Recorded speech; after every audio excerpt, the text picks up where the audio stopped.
एकत्रित हुए सभी बैच एक साथ मिलकर। और आपको सबको पता है कि जब एकत्रित होते हैं, जब कोई ना कोई क्या होती है, खुशी होती है न्यू मॉर्निंग परिवार की। और आप लोगों को पता है कि रिट फर्स्ट लेवल का हाल ही में रिजल्ट आया था और मैंने आपको बताया कि 7 बच्चों का रिट फर्स्ट लेवल के अंदर न्यू मॉर्निंग से जो पढ़े हुए हैं उनका फाइनल चयन हुआ है। और आज वैसे प्रोग्राम नहीं करने का था, लेकिन जो स्टूडेंट हैं आकस्मिक रूप से यहाँ आए मिठाई खिलाने के लिए, इस कारण आज हम प्रोग्राम कर रहे हैं। सभी बच्चे एक साथ उपस्थित नहीं हैं, पुराने बच्चे आए अभी मिठाई लेकर, इस कारण ये प्रोग्राम हम अचानक आपके लिए रखा है। और आपको मैंने बताया कि एसटीसी किए हुए टीचर बिल्कुल आपकी एज के हैं, उससे आपको प्रेरणा लेनी है कि वो आपकी एज के टीचर बन गए, तो हमें भी कुछ करना है। तो ताली हो जाए उनके लिए।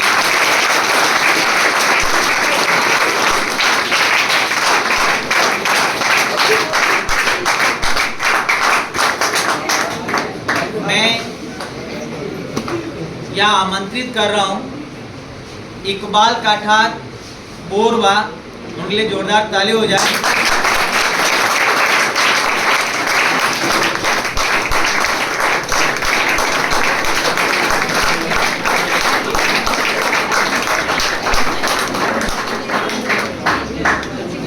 ये अपनी तरफ से मिठाई भी लेके आया है, लेकिन हमारी तरफ से मिठाई खिलाएंगे, आपकी भी खिलाएंगे।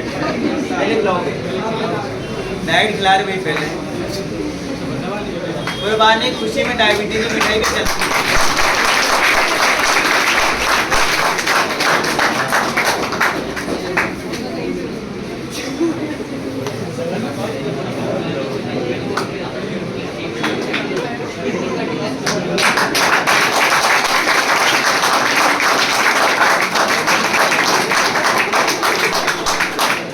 अरे बता दो भाई।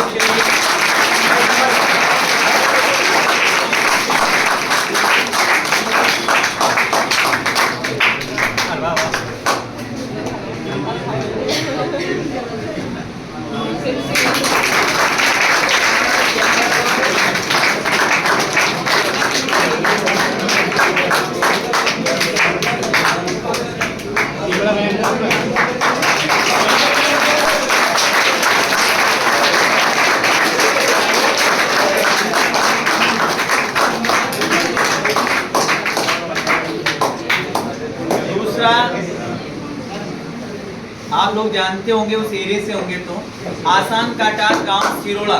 ताली हो जाए।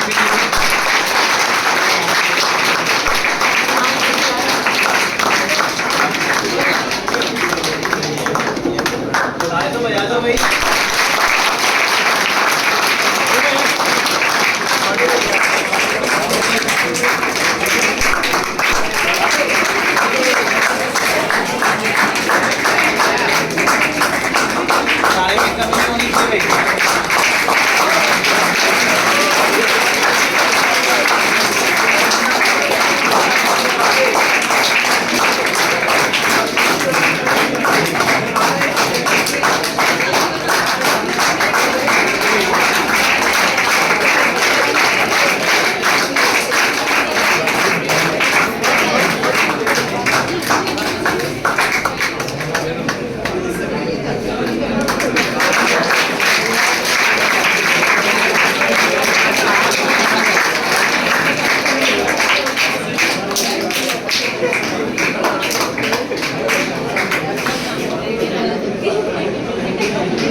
देखिए आप, ये दोनों स्टूडेंट 200 प्लस नंबर लाए हुए हैं रिट के अंदर, मेंस के अंदर अच्छी खासी रैंक है। और सबसे अच्छी बात ये है कि इनको अपना जिला अजमेर ही आवंटित हुआ है। उनके लिए जोरदार ताली हो जाए।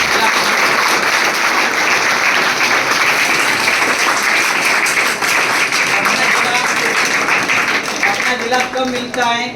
जब आपकी रैंक अच्छी। दोनों ओबीसी कैंडिडेट हैं, जनरल फाइट किया है और जनरल में भी बहुत बड़ी लीड लेकर इन्होंने अपना स्थान लिया है। और कोई ऐसा नहीं कि उच्च फैमिली से हैं, मध्यम परिवार से हैं, ऐसा नहीं कि अपने पिताजी टीचर हैं, फिर भी इन्होंने अपनी परिस्थितियों को ध्यान में रखकर कि मेरे को कुछ करना है और लगन के साथ, क्योंकि टीचर बनना आज के टाइम में आईएएस बनने के बराबर होता है, आप लोगों को पता है। कई दौर से गुजरना पड़ता है, BSTC प्री एग्ज़ाम दो, कितना मुश्किल होता काम प्री एग्ज़ाम में लाना नंबर। ऐसा नहीं कि ये कोई हरियाणा, MP, UP से STC करके आ गए। इन्होंने STC राजस्थान से की है रेगुलर, और ज़्यादातर सिलेक्शन उन्हीं का होता है जो राजस्थान से STC किया। ये ज़रूर आपने देखा होगा रिजल्ट को देख कर भी। और प्री एग्ज़ाम के बाद आपको पता है रिट पात्रता अलग लेनी पड़ती है, फिर रिट मेंस अलग देना पड़ता है। हजारों स्टूडेंट को पीछे छोड़कर अपना चेक कराना होता है, और इन्होंने अपना ये लोहा मनवाया है और ये साबित किया अपने गांव के अंदर और अपनी फैमिली के अंदर कि हम भी ये कर सकते तो हम दूसरे क्यों नहीं कर सकते। तो जोरदार ताली हो जाए।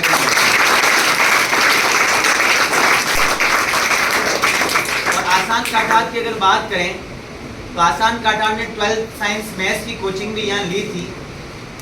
सरकार जी से मैथ्स पढ़े थे 12th की, और दोनों ने प्री STC की तैयारी भी की थी। और जो फाउंडेशन कोर्स कर रहे हैं वो थोड़ा ध्यान रखें, इन्होंने 1 साल वाला फाउंडेशन कोर्स भी यहाँ पर किया है और उसका परिणाम इनको STC में मिला भी। तो मैं सबसे पहले देखो टीचर बन गए, पहले शायद स्टेज पे आकर मिठाई जरूर खाई इन्होंने, पहले आप खा रहे हो ना अभी, ये खुद ही बताएंगे वो बात, मेरे को ध्यान नहीं है। मैं सबसे पहले इकबाल मार साहब से बात करूंगा। मैं टीचर हो गया आप,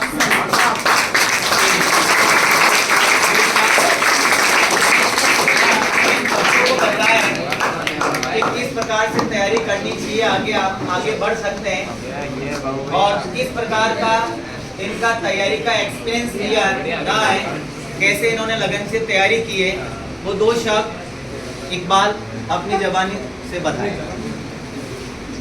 न्यू मॉर्निंग क्लासेज डायरेक्टर साहब अमजद सर, और इनके जो छोटे भाई राजस्थान जी के गुरु माने जाते हैं नरेश जी सर, और ये बड़े भाई साहब अजीत जी, और सर आपका नाम सर प्रकाश जी साहब। प्रकाश जी सर की थोड़ा अलग फील्ड है इनका, हमारा अलग था, नहीं कोई दिक्कत नहीं। तो सबसे पहले और जो भी न्यू मॉर्निंग क्लासेज के स्टूडेंट है उनका बहुत बहुत आभार है कि इस कदर सम्मान दे रहे हो हमारे को।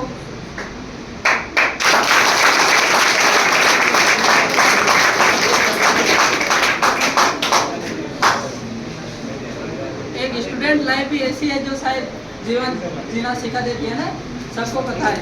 और अभी क्या आप मैं देखो डायरेक्ट गाँव का हूँ, हो सकता है कोई हिंदी में मिस्टेक हो जाओ तो घबराना नहीं है ना।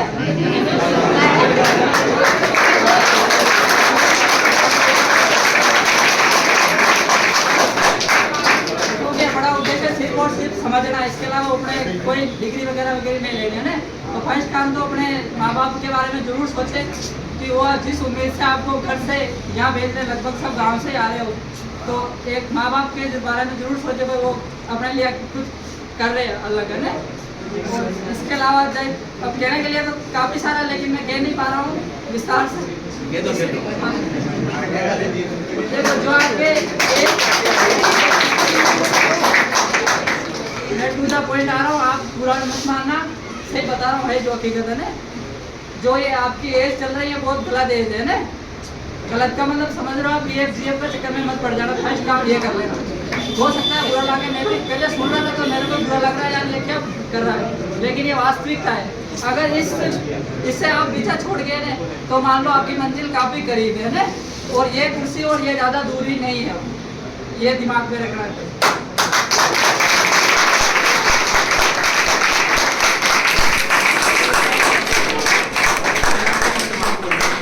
इसके अलावा इसकी भी एग्ज़ाम की आप तैयारी कर रहे हैं, वो एग्ज़ाम उनका सिलेबस अपने पास होना चाहिए। आप टेबल के पास जो भी है मतलब अपनी सुविधा के हिसाब से तो वहाँ पे अपना टारगेट लिख दो, भाई टीचर बनना है, फौजी बनना है, अदरवाइज जो भी बनना है एक बार अपने लिख दो है ना कॉपी में, ताकि अपन को पता चले भाई अपन वास्तव में किस या तैयारी कर रहे हैं या किस और जाना है अपन को, है ना। मान लो आपने सिलेबस ही पता नहीं और पढ़ रहे हैं मैथमेटिक्स सिलेबस में नहीं है, बाद में पता चले यार ये तो सिलेबस में नहीं है, तो सिलेबस जरूर ध्यान रखें। इसके अलावा माँ बाप है, माँ बाप के बारे में ज़रूर शाम को आधा घंटा या 1 घंटा निकाले उनके लिए, भाई वो वास्तव में अपने लिए क्या नहीं कर रहे हैं ना, बस यही है।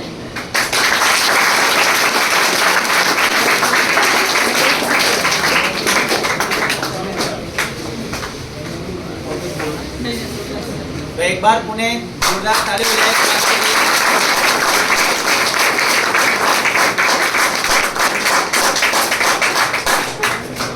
ये लोग जब पढ़ते थे, आपके अभी जो टेस्ट हो रहे हैं ऑब्जेक्टिव, और इनके समय जो टेस्ट पेपर होते थे वो कलम से लिखे हुए नरेश जी या मेरे द्वारा, कोई बाबूजी ने प्रिंट नहीं किया है, हमको लिखते थे, ठीक है ना। और उसमें डायरेक्ट आंसर लिखना पड़ता। अगर क्वेश्चन आ गया कि पुणे पेट कब हुआ है, तो डेट प्लस सन आपको डायरेक्ट लिखनी। और उस दौर में इन्होंने यहाँ पर तैयारी की थी, तो जीके क्या हुआ इनका, स्ट्रॉन्ग हुआ। ऑब्जेक्टिव से मैं ये नहीं कह रहा हूँ कि मजबूत नहीं होता है, लेकिन आपको थोड़ा सहारा मिल जाता है। तुक्के भी कभी कभी क्या हो जाते हैं, राइट हो जाते हैं। तो कोशिश करें कि भाई जब भी टेस्ट होता है कि यार मैं 4 ऑप्शन में कोई सा भी भर दूंगा, ये नहीं, एक्यूरेट आंसर याद करने का पूरा प्रयास करें। इससे आपको काफ़ी रिजल्ट के अंदर क्या मिलेगा, सुधार मिलेगा। इसी कड़ी में मैं आसान मार साहब से बात करता हूँ कि 2 बात बताए बच्चों को।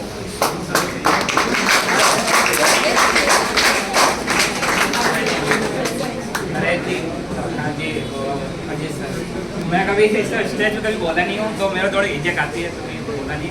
बोलना रोज है स्कूल के अंदर, वो तो सर अब देर बात करो आज। तो अभी तो जैसा आप बैठे हो वैसा हम भी बैठे थे, और मैंने 12th क्लियर करते ही मैं यहाँ फाउंडेशन कोर्स के लिए आ गया था, और यहीं से मैंने अपनी पता चला क्या करना नहीं करना। मैं बीएससी के बेस में पता नहीं, मैं क्योंकि 12th साइंस से था, और मैं बीएससी के बेस में पता नहीं, क्योंकि वो बीएससी करके भी फिर वो ग्रुप डी या कांस्टेबल की तैयारी कर रहे तो कोई मतलब नहीं है। तो मैं तो शुरू से मेरा एक टारगेट था भी गवर्नमेंट जॉब लगना है। और हम भी आपके जैसे यहाँ पर बैठे रहते थे, और आए दिन चीनी की मिठाई खाते थे, बस यही थी, मिठाई खाते रहते थे, क्योंकि हर बेच से कोई ना कोई सिलेक्शन होता ही था यहाँ पर, और तो होता ही था। तो हम भी उसी टाइम में मन में ठान लिया था कि एक दिन अपनी मिठाई खिलानी है। उस बाद में मैं बहुत कम ही आता था, मैंने तैयारी की, फिर सेल्फ करता था घर पर, सेल्फ पढ़ी और तैयारी करके आज इस मुकाम पर हूँ कि आज यहाँ पर खड़ा हूँ। और बाकी इससे ज़्यादा क्या आप पढ़ें, और जैसे एक बार ने बताया था कि सिलेबस का, तो सिलेबस का जरूर ध्यान रखना। जो भी जिसकी भी तैयारी करें उसका सिलेबस अपने पास होना बहुत ज़रूरी है। मेरे पास मेंस का सिलेबस था, रीड मेंस का, तो मैं रोज़ उसको 5 बार देखता था, रोज़ देखता था भाई कौन सा टॉपिक हुआ, कौन सा नहीं हुआ। टॉपिक बाई टॉपिक करना बहुत ज़रूरी है। अगर आप टॉपिक बाई टॉपिक करोगे तो आपको सिलेबस कोई बड़ा नहीं लगेगा। बाकी ऐसे देखोगे तो रीड का सिलेबस बहुत बड़ा है। आप प्री मेंस का देखोगे लेवल 1 का, तो मेंस में सारी सब्जेक्ट, ऐसा कोई सब्जेक्ट नहीं है उसमें नहीं रखती, हिंदी, इंग्लिश, मैथ, साइंस, सारी सब्जेक्ट रहती। कंप्यूटर राजस्थान जी के सिलेबस देखो तो पार्ट था, लेकिन हमने शुरू से यहाँ से कर रखी थी, तो हमारा अदर तैयारी करते थे हम। अदर तैयारी से करते करते वो बेस बनता गया, लेकिन जब हम इसमें एकदम घुसे तो हमें कोई प्रॉब्लम नहीं हुई। बाकी हमारा, मेरा तो फर्स्ट अटेम्प्ट ही कही थी मेंस का। बाकी मैं अदर की, मेरा डिग्री अभी कंप्लीट हुई थी, जनवरी में डिग्री कंप्लीट हुई, फरवरी में पेपर था और सिलेक्शन हो गया, ठीक है ना। और बाकी मैंने BSTC की यहीं से की थी कोचिंग, और हम भी यहीं से बैठे थे, टेस्ट होते थे और बस करते रहते थे। जब हम कर रहे थे राजस्थान पुलिस की कर रहे थे, राजस्थान पुलिस की तब भाई साहब का इनका पहले हो गया था, मेरे 1 साल पहले इनका हो गया था यहाँ पर STC हो गया था। हमें पता ही नहीं था, अगले साल पता चला कि ऐसा भी होता है। और उस टाइम STC का जानते भी नहीं थे कि क्या होती है STC। हम जब 12th निकल के आए तो सर ने बोला कि STC का फॉर्म भरा था। हम तो अभी पीछा छोटा उनका 12th का, कौन सी STC कोई पता नहीं था। जैसे धीरे करते रहे तो पता चला कि STC भी एक ऐसी चीज़ होती है जिसे आप 12 डायरेक्ट मास्टर बन सकते हो। फिर हमने भी वो पकड़ ली पीछे करते गए फर्स्ट अटैम्प हुआ यहाँ पे 2 अटैम्प निकाले हम BSTC में फर्स्ट बार नहीं आया, करते गए नहीं हुआ, वापस की हो गया और हुआ तो इतनी बढ़िया हुआ कि मेरे को डाइट मिल गई, मसूदा डाइट। तो अपने अजमेर जिले की डाइट मिल गई, कहीं जाने की कोई झंझट नहीं थी और बाकी करते रहे और आगे करते रहे। बस मेंस का था तो पहला अटैम्प था, लेकिन इसमें मैं नरेश जी सर अमजद सर का बहुत आभार हूँ कि उन्होंने हमारे राजस्थान जी के को बहुत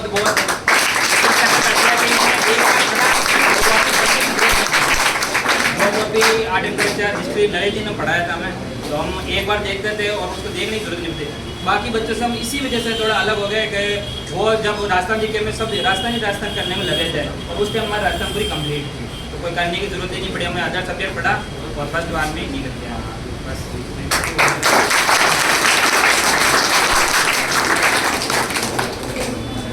जो भी स्टूडेंट थे उनमें बहुत काफ़ी सिंसियर स्टूडेंट था आसान। ये एक नहीं, ये 3 भाई यहाँ पढ़ते थे। एक भाई की फुटबॉल लगी हुई 10th में 6% की। तीनों बहुत अच्छे, पिताजी काफ़ी मेहनती हैं और ये यहाँ आए थे 12th के अंदर। तो हम वास्तविक हमने राय आपको भी देते हैं कि STC में आप अप्लाई करें। हम ये भी कहते कोई 12th कर लिया, अगर B.Ed करना चाहता है इंग्लिश साथ में BA में रखें। बच्चों गाइड करते जैसे इनको कहा था और माहौल से डर गए और भगवान ने भी साथ दिया है और पेरेंट्स का आशीर्वाद था साथ में, तो सब कुछ काम क्या हो जाता है, आसान हो जाता है। और अच्छे लोगों के साथ भगवान भी क्या देता है, साथ देता है। और जो पेरेंट्स की कदर करता है और पेरेंट्स का अगर आशीर्वाद साथ हो जाता है तो दुनिया की कोई ताकत उनको नहीं हरा सकती। सबसे बड़ी बात मेरे को याद है, इनके पिताजी आए थे फीस जमा कराने फाउंडेशन कोर्स की। उस टाइम 10,000 थी साइड फीस। 8 से 9,000 रुपये, 9 या 8,000 रुपये जमा कराए थे। और मैंने देखा था इनके पिताजी से मुलाकात की भी क्या काम करते हैं, तो एक लाइट का काम करते हैं और काफ़ी मेहनत करनी पड़ती है, आपको पता है। और तीनों बच्चों को अभी अच्छा कामयाब किया है। दूसरे भाई भी लग जाएंगे लगभग। एयरपोर्ट्स का 2 बताओ, आगे बताओ। एयरपोर्ट की करना, मैं 3rd नंबर का भाई है। एयरपोर्ट की करना था, उसका हुआ था लेकिन फाइनल मेरिट में रह गया था। अभी वो SSC कर रहा है, SSC CGL और CPO की तैयारी कर रहा है। तो बाकी उससे बड़ा है जो अभी फार्मेसी कर रहा है मेडिकल। कुल मिला के सभी तीनों भाई मेहनती हैं और मेरी दुआ है कि आप तीनों भाई लगे हैं। इनके बड़े भाई टीचर हैं, सेकंड भाई वो भी हो जाएंगे, इस बार कुछ नंबरों से रह गए। लेकिन मेरा कहने का मतलब है आप पढ़ाई करें, नौकरी लग जाए, तो ऐसा नहीं कि आप कामयाब हो गए तो बस दूसरे बाढ़ में जाए, ऐसा नहीं। आपके भाइयों को भी साथ लेके चले, उन भाइयों को भी आगे बढ़ाए और साथ में आपके गांव में दोस्त वगैरह जो भी है उनको अच्छा गाइड करें ताकि उनकी भी लाइफ बन जाए। तो एक बार पुनः इनके लिए शुभकामना है कि आपको स्कूल बिल्कुल गांव के बगल में मिले और प्लस 3rd ग्रेड तक ही अपना मिशन ना रुके, क्योंकि आपकी IQ लेवल हमने देख रखा है। अगर 1 साल कोई बंदा सामने रहता है तो IQ लेवल पता चल ही जाता है कि क्या है। बहुत अच्छी IQ है, 400 प्लस नंबर STC में भी लाना, लाइट मिलना और अभी रिट में सिलेक्शन होना अच्छे नंबरों से। तो ज़रूर आप पढ़ाई को ना छोड़ें और आगे RS लेवल की तैयारी भी करें। और हम चाहेंगे कि RS की मिठाई भी आपकी हम खाएं जरूर।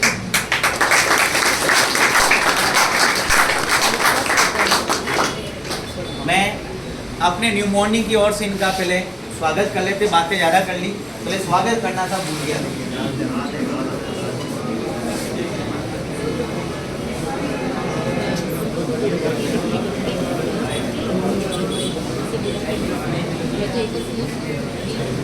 मैं प्रोग्राम अभी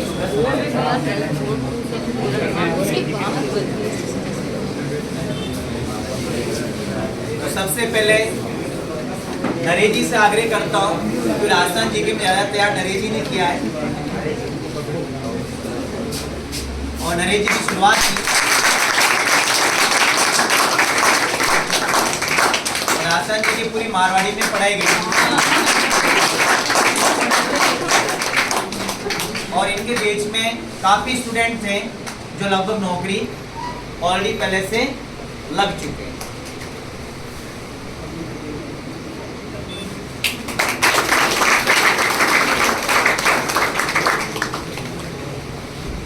फौजी साहब को एक माला पहनाते, लेकिन रास के निर्माता को दो दो पहना रहे हम। ताली हो जाए।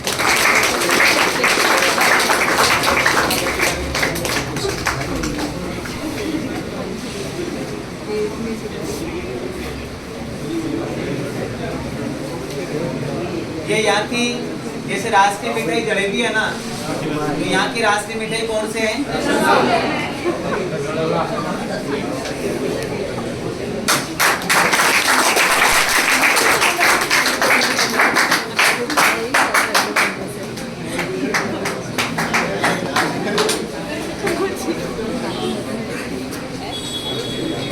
और इसमें नरेश जी का अच्छा योगदान रहा है, इनको भी मिठाई खिला दी जाए।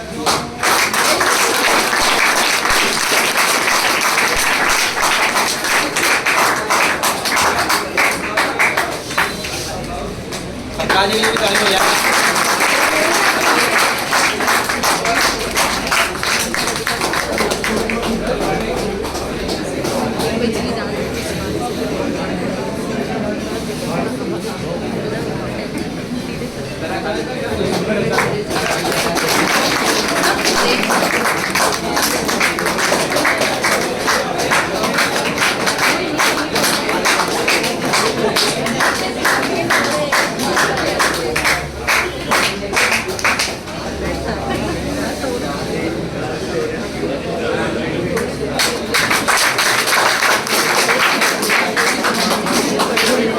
प्रोग्राम करेंगे संयुक्त रूप से, और वापस पिंटू सिंह है, सोनू है, पुष्पेंद्र सिंह है, प्रकाश है, ऐसे काफ़ी स्टूडेंट हैं जो सिलेक्ट हो रखे, उनको आना चाह रहे, मैसेज रोज़ कर रहे हैं। लेकिन मैं चाह रहा था एक साथ सेकंड लेवल का भी रिजल्ट सभी आ जाए, तो एक साथ करने का था, ठीक है ना। ये भाई दोनों अचानक एंट्री मारी है, इस कारण हमने प्रोग्राम अचानक ही रखा है, ठीक है ना। वापस प्रोग्राम करेंगे, ये स्कूल ज्वाइन कर लेंगे, उस टाइम बुलाएंगे, वापस आना पड़ेगा भी एक बार, ठीक है। मैं इस कड़ी में नरेश जी से आग्रह करूंगा कि दो शब्द इनके लिए, बच्चों के लिए जो भी बताना चाहें, एक्सपीरियंस बताएं। पहले तो कोई ऐसी इस डे के लिए भी स्पेशल बातें में बचा के रखता नहीं हूँ, लगभग आपको क्लासों में तो कहता हूँ, वही यही कहूँगा। पहले तो दोनों मार साहब जिनके बीच से केवल हम इकबाल आसान लगा रहे हैं, अब आइंदा कभी मिलेंगे तो इकबाल जी और आसान कहेंगे, इसके लिए बहुत बहुत धन्यवाद भाई कि आपने हमारे संस्थान और आपके परिवार, आपके क्षेत्र से जहाँ से भी है, आपके पूरे समाज के जो आपने नाम रोशन किया। वास्तविक एक टीचर बनना एक एमएलए बनने के बराबर है। जितना 5 साल के अंदर रहकर एमएलए अपना नाम कमाता है, उससे भी ज़्यादा मास्टर अपना नाम कमाता, तो टीचर बनना एमएलए बनने के लगभग बराबर है। बहुत मुश्किल कह रहे हैं, पढ़ो आप भी ज़रूर सफल होंगे, पर जीवन के अंदर है ना, आज मैं कह रहा था कि 1.5 होशियार मत बनना। ये हमारे बहुत पुराने स्टूडेंट हैं, आज अगर ये चाहते ना, बिल्कुल बच्चे टाइम में लग रहे हैं, आज अगर ये चाहते तो ये न्यू मॉर्निंग नहीं भी आते तो हमको भी कोई अफसोस नहीं, इनको भी कोई अफसोस नहीं होता। ये 2017-18 की बात है इनके। अभी नए बच्चे जो लगे वो तो आपके सामने वो आएंगे, तो उनको तो चलो हमारा ये रहता है ट्रस्ट के, यार अभी पढ़ाए हैं तो वो तो आने चाहिए, लेकिन ये हमारे पूर्व स्टूडेंट, हमारे प्रति संस्थान के प्रति कुछ श्रद्धा थी इनकी। अचानक फ़ोन करके भी नहीं आए, अचानक अपने संस्थान के अंदर आए, तो वो है ना, आप अक्सर ये 1.5 होशियार के क्लासों के अंदर देखते कि 1.5 होशियार आगे सर पढ़ा रहे, पीछे आराम से बातें कर रहे हैं। विशेष अग्निवीर के बीच की, हमारे बीच में तो क्या ज़्यादा तो हाथों हाथ ही टोक दो, लेकिन अग्निवीर वालों को संकेत है आगे नहीं चल रहे, बीच से 1.5 होशियार भी करता देखे आपने भी। तो भाई 20 अगस्त 2015 से ये संस्थान है, उससे पहले भी अनुभव है, जो 1.5 होशियारी की वो जीवन के अंदर सफल नहीं होगा। तो अपना आपको पहले आप बड़े मेंटेन करके रखे। बाकी सक्सेस लोगों ने बताया है कि अपना सिलेबस आपके पास में होना चाहिए, आपका क्या टारगेट है वही को वो आपके पास में लिखना चाहिए, लिखा हुआ होना चाहिए। क्योंकि मैं कह रहा क्लासों के अंदर कहता है कि बिजनेसमैन, जैसे इकबाल ने कहा था कि अपना टारगेट जो साथ में लिखा हुआ होना चाहिए टेबल के ऊपर, 25% आगे होता अगर होगा। अगर बिजनेसमैन जो होता है ना, वो फोगट का एक 25 लाख का चेक बना के अपने फर्श में डाला हुआ रहता है, अब उससे पूछा जाए कि तो ये 25 लाख का चेक क्यों रख रहा है, कि जब भी मैं फर्श निकालता हूँ ये 25 लाख दिखते तो मेरा टारगेट रहता है कि इतने लाख मुझे कमाने हैं, जबकि ये रखता है। तो अपना टारगेट अपने पास में आप जरूर रखिए और थोड़े निरंतर के साथ में पढ़े। हो सकता है कि ऐसे भी टॉपिक होते हैं जो पढ़ रखे वो आपको आ रहे हैं, उस समय भी अपनी दौड़ ऊंचाई न करें, क्योंकि जहाँ आ रहे हैं उनमें से गलत होंगे तभी आपका सिलेक्शन नहीं होगा। नहीं आ रहे जो टाइट क्वेश्चन हार्ड क्वेश्चन आते हैं सभी को नहीं आ रहे। तो प्रॉब्लम थोड़ी भी सक्सेस होने के लिए, जैसे इनके नंबर आए 200, 201, 202 ऐसे नंबर है ना भाई आपके, पेपर हुआ 300 नंबर, 50 क्वेश्चन इनको नहीं भी आ रहे ना तो भी मास्टर बने हुए ही है। 50 क्वेश्चन यानी एक क्वेश्चन 2 नंबर का था, 150 नंबर का पेपर, 150 क्वेश्चनों का पेपर हुआ। 100 क्वेश्चनों ने इन्होंने अटेंड करके जनरल मेरिट फाइट करके एक रैंक 21,000 पद में 3,000 के आसपास में रैंक, आपके 2800 है ना, 2800 रैंक है, इनकी 3200 रैंक है। रैंक आना यानी कितना बड़ा कार्य है इनका। तो ये वास्ते नए जो क्वेश्चन अगर आपको के टॉपिक जो आते भी हो तो उन में आप यूँ ना लें कि हम इनमें बातें करने लग जाए ये तो हमको आ रहा है। भाई जहाँ से आते हैं ना वही गलत होते हैं, नहीं आने वाले तो किसी को नहीं आते। ये वास्ते थोड़े क्लासों के अंदर अपना आप में थोड़ा कंट्रोल रखें, संयम रखें, ज़रूर आप सक्सेस होंगे। और दिल से जो मेहनत की है, अभी हमारा जो अनुभव है, जो बच्चे यहाँ से लगे हैं आते हैं ना, जिनके व्यक्तित्व में बहुत कुछ अलग होता है ना वो लड़के सिलेक्शन होते हैं। इन लड़कों का आप देख लो, आप इनके चेहरे देख लो, आप इतनी कम एज के अंदर है तो इन्होंने कितना अपने आप को मेंटेन करके रखा होगा और कॉन्फिडेंस नहीं हुए होंगे। कई चीज़ें इनको आ रही भी होगी तो भी है, कहीं मिल भी जाते तो आराम से बात करते हैं। ऐसा नहीं कि हमने BSTC कर ली हम तो खुद मास्टर के बराबर हो गए थे, इनसे क्या राय है। BSTC एग्जाम से पहले आसान से मैं 2-3 बार मिला, कुछ ना कुछ पूछा ही सही आगे के लिए, लेकिन इन्होंने ऐसा नहीं कि अब तो मैं खुद ही हो गया। ये वास्ते थोड़ा अपना आपको मेंटेन करके रखिए, आप भी जरूर सफल होंगे। और बाकी हमारा जो मिशन है मैं हर प्रोग्राम में कहता हूँ, ब्यावर से जयपुर जोधपुर के जाने वाले लड़कों को रोकना है।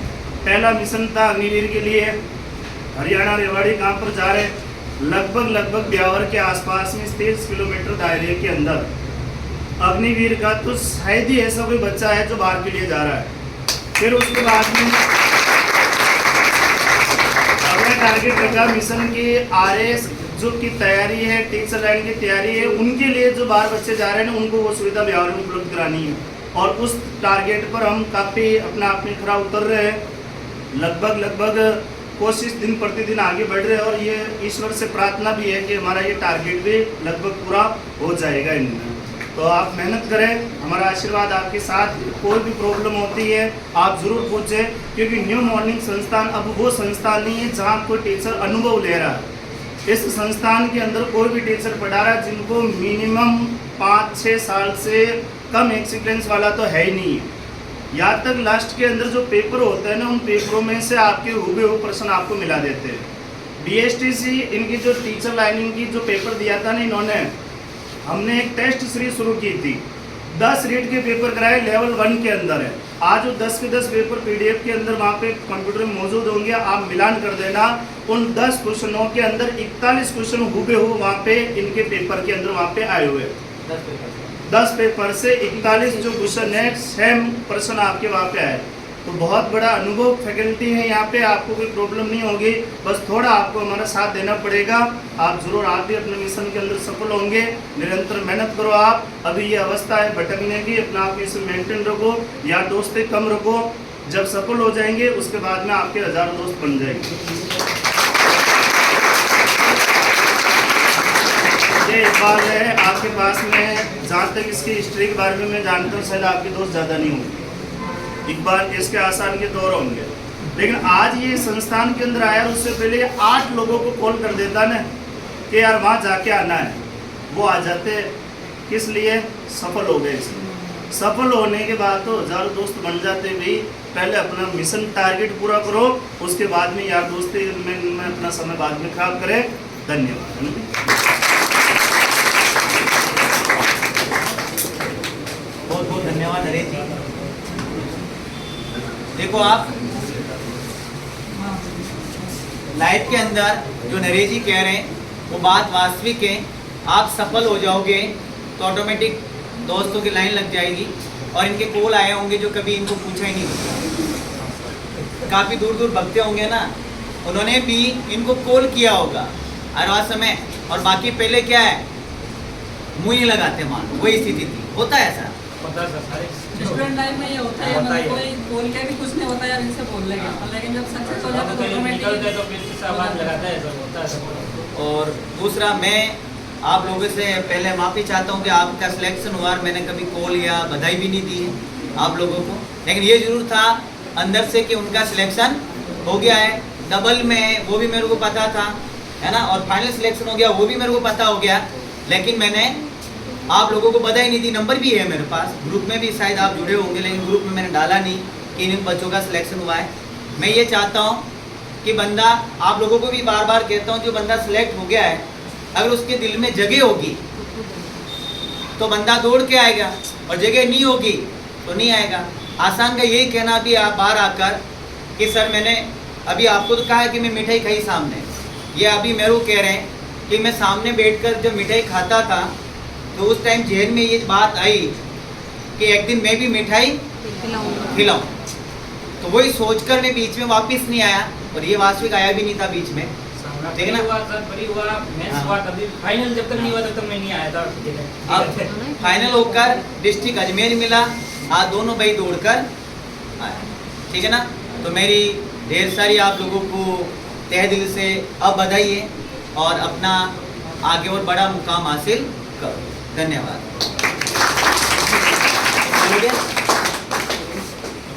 आपकी इच्छा मैं करता हूँ। हाँ? ये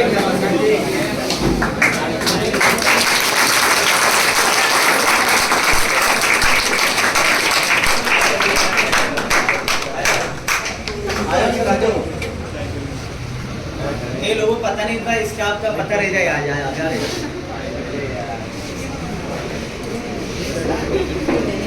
सबसे पहले तो ये दोनों बच्चे जो आए और अपने पूरे निमोनी क्लासेस के पूरे परिवार को बहुत बहुत शुभकामनाएं। आपने देखा होगा ये कौन से देश में पढ़ते थे आप? 17-18 से, यानी लगभग 6 साल हो गए होंगे उस बात को। लेकिन अब इनको देखने में पता चल रहा होगा कि रोज़ पढ़ना चाहिए, थोड़ा बहुत ही पढ़ना चाहिए, रोज़ पढ़ना चाहिए, लगातार पढ़ना चाहिए। तो आपने जो एम यानी जो आपने टारगेट सोच रखा है ना, वो आपको मिल जाएगा। मैंने पहले भी कहा था, अब भी कह रहा हूँ कि आपने जो टारगेट कर रखा है ना, तो पहले उसकी जिद पकड़नी पड़ेगी। एक छोटी सी बात है कि 2 बच्चे हैं, वो जिद कर रहे हैं। एक बच्चा जिद कर रहा है चॉकलेट खाना, दूसरा भी जिद कर रहा है चॉकलेट खाने की, लेकिन उसके पापा ने उसको डांट दिया कि कोई चॉकलेट नहीं मिलेगी, बिस्कुट खाना तो खा ले। तो एक बच्चा तो डर गया, क्योंकि वो चॉकलेट मतलब उसका एम था ही नहीं, तो डर गया वो, तो उसको बिस्कुट मिल गया तो बिस्कुट। लेकिन दूसरे बच्चे ने जिद पकड़ रखी थी, नहीं खाऊंगा तो चॉकलेट ही खाऊंगा वरना नहीं खाऊंगा। तो हार मान के उसके माँ बाप को उसको चॉकलेट दिलानी पड़ी। तो जैसे एक ने जिद पकड़ी और एक ने जिद छोड़ दी, तो उसको वो चीज़ नसीब नहीं हुई, लेकिन दूसरे ने जिद पकड़ी तो उसको वो चीज़ नसीब हो गई। तो मैं तो ये कहूँगा वही जिद आपको पकड़नी है कि मुझे गवर्नमेंट जॉब चाहिए ही चाहिए। अगर आप जिद पकड़ो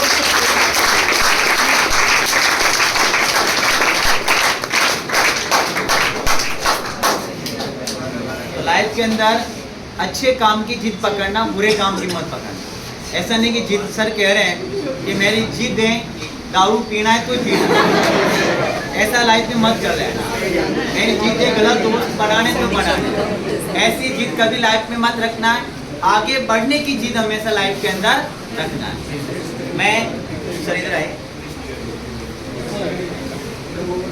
भाई, बच्चे कम जानते हैं, ये सर यहाँ क्या नाम है, इकोनॉमिक्स अकाउंट पढ़ाते हैं।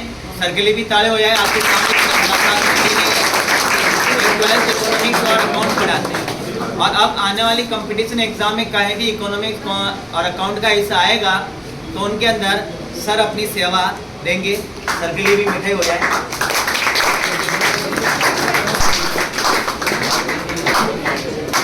आप कुछ कुछ कहना चाहो बच्चों को? बता दिया मैंने। आप में से कोई बोलना चाहता है, अपना विचार देना चाहता है? जो दूसरे के नाम लेता ना, पहले वो बोल के दिखाए। कोई है भाई? कोई अपना एक्सपीरियंस साझा करना चाहता, बोलना चाहता है?